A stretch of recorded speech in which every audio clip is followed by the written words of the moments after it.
មករៀនឆ្នៃអក្សរស្អាតៗបែបនេះដែលមានតែទូរស័ព្ទដៃមួយបានហើយជាមួយនឹង IBIS Pen X ចឹងថ្ងៃនេះមកទៅសេអក្សរឆ្នៃជាមួយនឹងទូរស័ព្ទដៃម្ដងគឺអត់ប្រើ iPad ទៀតទេបងប្អូនទាំងអស់គ្នាចូលមកក្នុងកម្មវិធី IBIS Pen X ចូលមក My Gallery បន្ទាប់មកបងប្អូនទាំងអស់គ្នានឹងឃើញផ្ទាំងពណ៌សបែបនេះហើយបើសិនជាអត់ធ្លាប់មានអីទេគឺវានឹងទទេស្អាតដូចផ្ទាំងមួយនេះអញ្ចឹងបើសិនជាចង់លុបចោលគ្រាន់តែ select នៅខាងនេះមកហើយ select នៅលើផ្ទាំងហ្នឹងមកបន្ទាប់មកកន្លែងលុបគឺនៅខាងក្រោម delete ចោលបន្ទាប់មកខ្ញុំចង់បង្កើតស្លឹកកិច្ចការថ្មីដែលយើងត្រូវបង្កើតគឺសញ្ញាបូកនៅខាងក្រោមបើ iPad គឺនៅខាងលើចុចមកគឺស្លឹកកិច្ចការខ្ញុំ 4000 គុណនឹង 4000 អញ្ចឹងចុច OK មក OK មួយទៀតអញ្ចឹងយើងនឹងបានស្លឹកកិច្ចការបែបនេះអញ្ចឹងថ្ងៃនេះខ្ញុំអត់ទៅសេអក្សរឆ្នៃដោយដៃខ្លួនឯងដោយការពីលើកមុនទេគឺខ្ញុំនឹងប្រើ Tool Text ហើយ tool ទាំងអស់គឺវានៅខាងក្រោមនេះបើសិនជា iPad គឺវានៅមួយជួរនៅខាងឆ្វេងចេះអញ្ចឹងការដែលប្រើនៅលើទូរស័ព្ទដៃហើយនិងនៅលើ iPad គឺវាមានភាពខុសគ្នាបន្តិចបន្តួចអញ្ចឹងដោយសារតែមួយនៅពីខាងឆ្វេងដៃមួយវាស្ថិតនៅពីខាងក្រោមអញ្ចឹងដើម្បីឲ្យទទួលបាន tool text ហ្នឹងយើងត្រូវចូលមកកន្លែង hook brush ហ្នឹងមកអញ្ចឹងយើងនឹងឃើញ tool ជាច្រើននៅក្នុងនេះអញ្ចឹង tool ដែលយើងប្រើថ្ងៃហ្នឹងគឺ tool text គឺសម្រាប់ការទៅសេអក្សរដែលមាន font ស្រាប់ចូលមកកន្លែង text ហ្នឹងមកបន្ទាប់មកយើង select នៅលើกระดาษយើងភាសាទៀតហើយចុច add text ហើយកระดาษហ្នឹងនឹងរត់ឡើងទៅលើអញ្ចឹងហើយបើប្រើនៅលើ iPad វាអត់រត់ទៅរត់មកអញ្ចឹងឯណាតែនៅលើទូរស័ព្ទដៃវារត់អញ្ចឹងយើងត្រូវអូសវាចុះមកវិញមកហើយព្រិចព្រមវាទៅតាមហ្នឹងទៅបន្ទាប់មកដើម្បីទៅសេអក្សរបានចូលមកកន្លែងខាងក្រោមនេះមកចុចពីលើហ្នឹងមកហើយចាប់ផ្ដើមទៅសេអក្សរអញ្ចឹងខ្ញុំមកសេអក្សរក្រុងបាត់ដំបងអូខេអញ្ចឹងអក្សរខ្ញុំបានទៅសេរួចរាល់ហើយហើយនេះfont របស់ខ្ញុំហ្នឹងគឺវាបែបនេះហើយវាពេញញ៉ៃអញ្ចឹងអត់អីទេអាចសេរីសាយវាបានហើយ font ហ្នឹងចាំដូរតាមក្រោយទៀតក៏បានដែរអញ្ចឹងកន្លែងព្រួយនេះគឺសម្រាប់យើងសេរីវាទៅមកចង់បានធំតូចអីអញ្ចឹងណាហើយកន្លែងនេះគឺសាយអក្សរយកធំតូចទៅតាមហ្នឹងចង់ឲ្យវាពេញក៏បានតែបើយើងយកធំពេកវាធ្លាក់ចុះក្រោមចេះតែបើសិនជាអត់ចង់ឲ្យវាធ្លាក់ទេយើងទាញអានេះឲ្យវែងតិចមកវាអត់ធ្លាក់អីបន្ទាប់មកខ្ញុំចង់ដូរ font អក្សរហ្នឹងចូលមកកន្លែងអក្សរចូលមក text កន្លែងអក្សរ A នេះហើយចុចលើ font ហើយមាន font ជាច្រើនដែលខ្ញុំបាន import ចូលហើយអញ្ចឹងការ import font ចូលគឺអត់ពិបាកទេបងប្អូនទាំងអស់គ្នាចូលទៅ download font មកបន្ទាប់មកគ្រាន់តែ select នៅកន្លែង import ចូលទៅក្នុង IBIS Pen X មកវា load ឲ្យហើយអញ្ចឹងខ្ញុំចង់បាន font មួយនេះហើយសម្រាប់ផ្សាយចូលមកកន្លែងផ្សាយអក្សរ AA ពីរដងនេះមកព្រិចព្រមវាទៅតាមហ្នឹងបើសិនចង់បាននៅធ្លាក់អញ្ចេះក៏បានតែខ្ញុំចង់ឲ្យវានៅស្មើគ្នាអញ្ចេះដាក់វាចំពាក់កណ្ដាលអញ្ចឹងដោយសារតែខ្ញុំធ្លាប់សរសេរមុនហ្នឹងជា font ពណ៌ផ្កាឈូកអញ្ចឹងយើងអាចដូរបាននៅក្នុងហ្នឹងហ្មងយើងអត់ចាំបាច់ចូលទៅដូរនៅក្នុង FX នៅក្នុងអីដូចអក្សរដែលយើងសរសេរដោយដៃឯនេះដោយសារតែយើងសរសេរនៅក្នុង tool text គឺមានកន្លែងឲ្យយើងដូរនៅក្នុងហ្នឹងហ្មងអញ្ចឹងកន្លែងខាងនេះគឺ text កន្លែងនេះគឺ stroke អញ្ចឹងអក្សរហ្នឹងតើចង់បានtext អក្សរពណ៌អីហើយនឹង stroke ពណ៌អីយើងលេងទៅតាមហ្នឹងទៅអញ្ចឹងចង់រើសពណ៌នៅក្នុងនេះក៏បានឬក៏រើសពណ៌នៅកន្លែងនេះក៏បានដែរអញ្ចឹងបងប្អូនសេរីវាទៅមកទៅតាមការចង់បានរបស់បងប្អូនទាំងអស់គ្នាស្រឡាញ់ប៉ុណ្ណាយកប៉ុណ្ណឹងមកហើយអញ្ចឹងនេះ stroke គឺប៉ុណ្នេះហើយសម្រាប់សាយរបស់ stroke ខ្ញុំយកអាកន្លែងនេះកន្លែងសេរីសាយនេះអញ្ចឹងយកធំលេខ3ធំពេកអូខេយកធំលេខ2បានហើយអញ្ចឹងអូខេនៅពេលដែលពេញចិត្តនឹង stroke ប៉ុណ្ណឹងហើយគឺខ្ញុំចុច tick ហើយអូខេប៉ុណ្ណឹងរួចជាស្រេចហើយបើសិនជាមើលទៅអត់ទាន់ពេញចិត្តទេចង់កែបន្ថែមចូលមកកន្លែងនេះមកអាចកែវាបានទៀតហើយសម្រាប់អក្សរដូចគ្នាចង់ឲ្យវានៅកន្លែងណានៅ center ឬក៏នៅ right នៅ left អីចឹងទៅតាមហ្នឹងទៅយើងសេរីបានអញ្ចឹងអក្សរនេះប៉ុណ្ណឹងហើយប៉ុន្តែខ្ញុំចង់បន្ថែមស្រមោលបន្ថែមអីដូចដែលយើងធ្លាប់ធ្វើរដងអញ្ចឹងណាអញ្ចឹងគឺយើងត្រូវតែ duplicate layer ហ្នឹងនៅលើ layer ក្រុងបាត់ដំបងហ្នឹងបន្ទាប់មកកន្លែង duplicate នៅកន្លែងនេះ duplicate layer ហ្នឹងហើយដោយសារតែខ្ញុំចង់បានស្រមោលពីខាងក្រោយអញ្ចឹងយើងត្រូវតែឈរនៅលើ layer ខាងក្រោមអូខេអញ្ចឹងនៅពេលដែលយើងលេង style អក្សរនៅពេលដែលយើងចង់លេងស្រមោលពីក្រោយគឺយើងត្រូវចូលមកក្នុងកន្លែងFX អញ្ចឹងចូលមកកន្លែងនេះមកកន្លែង text ខាងគៀននេះមកហើយយើងចូលទៅក្នុងកន្លែង FX នេះអ ចឹងខ្ញុំចូលមក style ចូលមកកាន់ stroke board បន្ទាប់មកចាប់ផ្ដើមដាក់ស្រមោលពីខាងក្រោយអក្សរដោយសារតែស្រមោលមុនហ្នឹងយើងប្រើពណ៌នេះហ៎អញ្ចឹងឥឡូវយើងដូរមកយកស្រមោលពណ៌ទឹកក្រូចដូចអក្សរដែរមកបន្ទាប់មក stroke ពីខាងក្រោយហ្នឹងពណ៌ទឹកក្រូចហ្នឹងខ្ញុំយកវាត្រឹមលេខ6តោះមកចុច OK បន្ទាប់មកខ្ញុំចូលមកកន្លែងខាងក្រោមនេះដែរដើម្បីយក transform ដើម្បីទាញវាទាញស្រមោលហ្នឹងចេញមកស៊ូមវាធំតិចមកដោយសារតែរៀងពិបាកមើលបន្តិចតាមទូរស័ព្ទវារៀងតូចអញ្ចឹងខ្ញុំដាក់ប៉ុណ្ណឹងបានហើយដោយសារតែអត់ចង់ឲ្យវាឃើញលោតចេញមកក្រៅខ្លាំងពេកអញ្ចឹងណាតោះមកចុច tick ហើយខ្ញុំចង់ថែម stroke មួយទៀតអញ្ចឹងខ្ញុំបដូរ background ទៅជាពណ៌ខ្មៅសិនដោយសារខ្ញុំចង់បាន stroke ពណ៌សអញ្ចឹងធ្វើដូចដើមដែរមកគឺត្រូវតែ duplicate layer ហើយយើងចូលមក layer ក្រោមនឹងមកបន្ទាប់មកចូលមក FX ដែរណាហើយយកកន្លែង stroke board ដូចដើមអញ្ចឹងមកណាបន្ទាប់មកខ្ញុំយកពណ៌សពីខាងក្រៅហើយចូលមកសេរីសាយអញ្ចឹងយករៀងធំបន្តិចយក36អូខេអញ្ចឹងខ្ញុំគិតថាប៉ុណ្ណឹងស្អាតទេអញ្ចឹងខ្ញុំចង់ថែម stroke ពណ៌ដូចនៅលើអក្សរមួយជាន់ទៀត duplicate layer នឹងមួយទៀតមកហើយចូលមកខាងក្រោមគេដែរមកចូលមក text ហើយចូលមក filter ដែរបន្ទាប់មកនិយាយទៅចូលមកកន្លែងដើម stroke board ដូចដើមហើយនឹងរើសពណ៌ stroke ដោយសារតែយើងយកពណ៌ដូចពណ៌របស់ stroke អក្សរ stroke ដែលនៅក្រៅអក្សរអញ្ចឹងព្រមវាទូចយកត្រឹមលេខមិនតិចបានទេអញ្ចឹងខ្ញុំយកលេខ7អូខេអញ្ចឹងអក្សរហ្នឹងពេលយើងមើលមកវាមានស្រមោលវាមាន stroke ជុំវិញវាមានពណ៌សហើយវាមានលេខអានេះខាងក្រៅមួយទៀតបន្ទាប់មកខ្ញុំចង់លេងអក្សរហ្នឹងខ្ញុំចង់ឲ្យអក្សរហ្នឹងវាអត់អក្សរពណ៌ទឹកក្រូចសុទ្ធអញ្ចឹងឯងឲ្យវាហ្នឹងមាន style អី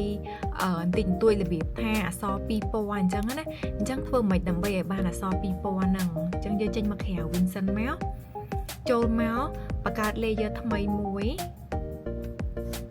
layer ថ្មីហ្នឹងត្រូវឲ្យវាទៅនៅលើគេបង្អស់ដោយសារខ្ញុំចង់លេងពណ៌នៅពីលើអក្សរអញ្ចឹងខ្ញុំត្រូវតែឲ្យ layer ហ្នឹងនៅលើគេអញ្ចឹងដើម្បីលេងពណ៌ហ្នឹងបានខ្ញុំចង់យកពណ៌ទឹកក្រូចហ្នឹងដែរប៉ុន្តែឲ្យវារៀងស្រាលជាងមុនបន្តិចអូខេអញ្ចឹងខ្ញុំចូលមកកន្លែង brush ខ្ញុំរើសពណ៌សិនខ្ញុំសេរីពណ៌សិនដើម្បីយកពណ៌ទឹកក្រូចហ្នឹងដែរយើងចុចពីលើពណ៌ទឹកក្រូចហ្នឹងមកវាលោតឲ្យហីប៉ុន្តែយើងសេរីវាយករៀងស្ដើងជាងមុនបន្តិច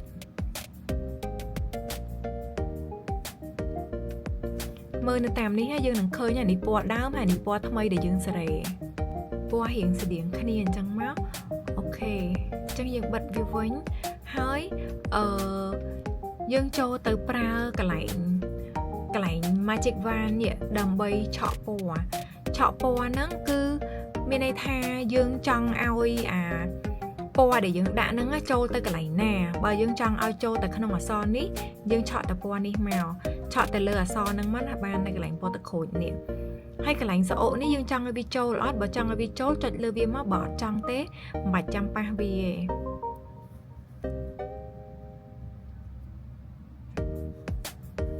ចុចលើអក្សរងពេលយើងឆក់ទៅវាលោតអុចបន្ទាត់ហ្នឹងណា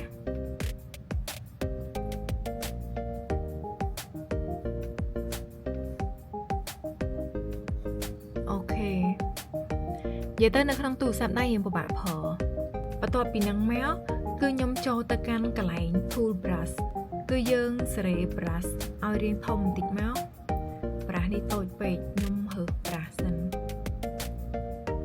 អញ្ចឹងនៅពេលដែលវាជាប់ឡក់អញ្ចឹងតោះតែចូលមើលសិនណាបានចូលមើលសិនបានប្រើអញ្ចឹងឥឡូវនេះខ្ញុំមើលពាណិជ្ជកម្មតិចសិនឥឡូវបានប្រាស់ហើយខ្ញុំចុចយកប្រាស់មួយនេះបន្ទាប់មកសេរីប្រាស់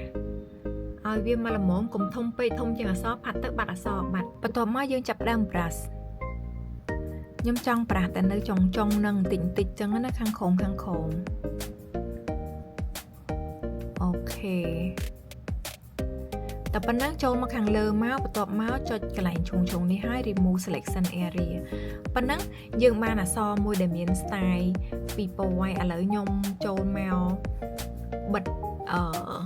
យក background ពណ៌សវិញសិនចឹងអក្សរបាត់ដំបងរបស់ខ្ញុំរួចរាល់ហើយបងប្អូនទាំងអស់គ្នាឃើញទេថានៅលើអក្សរហ្នឹងវាមាន2ពណ៌អញ្ចឹងហើយយើងចង់គូសថែមពណ៌ផ្សេងទៀតក៏បានដែរពីពណ៌ក៏បានដែរហើយវាអត់មានចូលមកកន្លែងពណ៌សនេះគឺវានៅតែលើអក្សរដែលយើងបានប្រើ Magic Wand ហ្នឹងឯងចឹងរួចរាល់សម្រាប់អក្សរក្រុងបាត់ដំបងថ្ងៃហ្នឹងហើយបើសិនជាបងប្អូនទាំងអស់គ្នាចង់ដាក់ background ទៀតក៏បានដែរអញ្ចឹងអក្សរនេះយើងលែងកែកុនអីទៀតដែរអញ្ចឹងបងប្អូនទាំងអស់គ្នាអាច select layer ទាំងអស់ហ្នឹងចូលគ្នាមកចូលមក layer លើគេប្រអស់មកបន្ទាប់មកចុចអាកន្លែងសញ្ញាព្រួញហើយមាន tray ពីក្រោមនេះចុចរហូតមកវានឹងចូលគ្នាហើយ layer ក្រោមនេះអត់មានអីទេអាចលុបវាចោលបានអញ្ចឹងអក្សរក្រុងបាត់ដំបងគឺប៉ុណ្ណឹងអញ្ចឹងដើម្បីដាក់ background បានបងប្អូនទាំងអស់គ្នាចូលទៅ add layer ថ្មីមួយចូលកន្លែងសញ្ញាបូកនេះមកណាចូលក្នុង layer យកសញ្ញាបូក layer ថ្មីឲ្យវានៅពីខាងក្រោមពួក background វាត្រូវនៅពីក្រោយអក្សរអញ្ចឹងបងប្អូនទាំងអស់គ្នាបិទភ្នែកបាត់ដំបងនេះសិនចុចបិទហើយនៅឈរនៅលើ layer ក្រោមណាបន្ទាប់មកចូលមក tool bucket នេះមកយក tool bucket នឹងហើយយើងយកពណ៌នេះពណ៌មិនយើងយកហើយគ្រាន់តែប៉ះពីលើមកវានឹង load ហើយ load background ពណ៌ហ្នឹងហើយបន្ទាប់មកចុចនៅលើ layer វិញហើយបើកភ្នែកបាត់ដំបងវិញមកយើងនឹងឃើញបាត់ដំបងមាន background នៅខាងក្រោយបើសិនជាបងប្អូនទាំងអស់គ្នាអត់បិទភ្នែកកន្លែងបាត់ដំបងនឹងទេខ្ញុំឧទាហរណ៍ម្ដងទៀតខ្ញុំលុប layer ចោលសិនចុចខាងគៀននេះមកគឺលុប layer ចោលហើយអញ្ចឹងបង្កើត layer ថ្មីមួយឈប់នៅពីខាងក្រោមបន្ទាប់មកខ្ញុំចង់ចាក់ពណ៌មែនទេចូល to bucket យកពណ៌យកអីមកបន្ទាប់មកប៉ះពីលើអញ្ចឹងអូខេបានប៉ុន្តែពេលដែលយើងចង់ធ្វើអីផ្សេងទៀតដូចជាចង់មូកន្លែងអក្សរបាត់ដំបងនឹងអញ្ចឹងចង់មូទៅឆ្វេងទៅស្ដាំអានេះខ្ញុំ select layer ខុសឧទាហរណ៍ថាខ្ញុំចង់មូអក្សរបាត់ដំបងចូលមកកន្លែង transform នេះមកបន្ទាប់មកខ្ញុំមូឃើញពេលខ្ញុំទាញអក្សរបាត់ដំបងចេញទៅដាក់កន្លែងផ្សេងកន្លែងនេះវានៅដាមពណ៌សអញ្ចឹងយើងត្រូវតែបិទភ្នែកវាសិនបានអញ្ចឹងខ្ញុំត្រឡប់មកកន្លែងដើមវិញ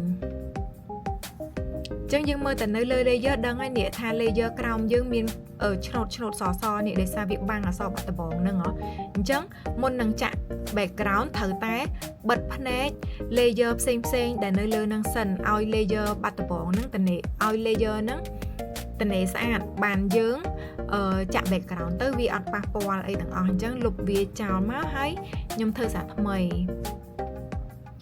បិទ background បាត់ដំបងបន្ទាប់មកខ្ញុំចាក់ពណ៌អូខេប៉ុណ្ណឹងហើយដោយសារមកខ្ញុំឈរនៅលើ tool bucket ស្រាប់ឯងមិនបាច់ចាំចុចពីរដងទេអញ្ចឹងខ្ញុំចូលមកបើកភ្នែកវិញមកហើយនៅខាងក្រោយហ្នឹងយើងចង់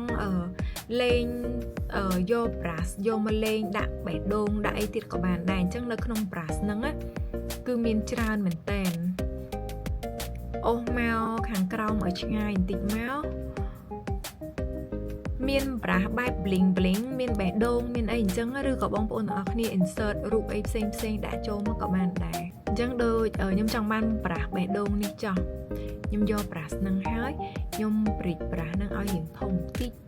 អាហ្នឹងវាអស់ធំត្រឹមប៉ុណ្្នឹងហើយអញ្ចឹងចង់ដាក់បេះដូងនៅម្ដុំនេះ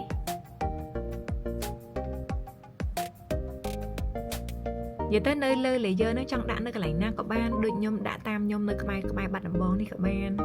ហើយបើបងប្អូនទាំងអស់គ្នាអូសអញ្ចេះហ្មងក៏បានដែរអូសទៅវាចេញរៀង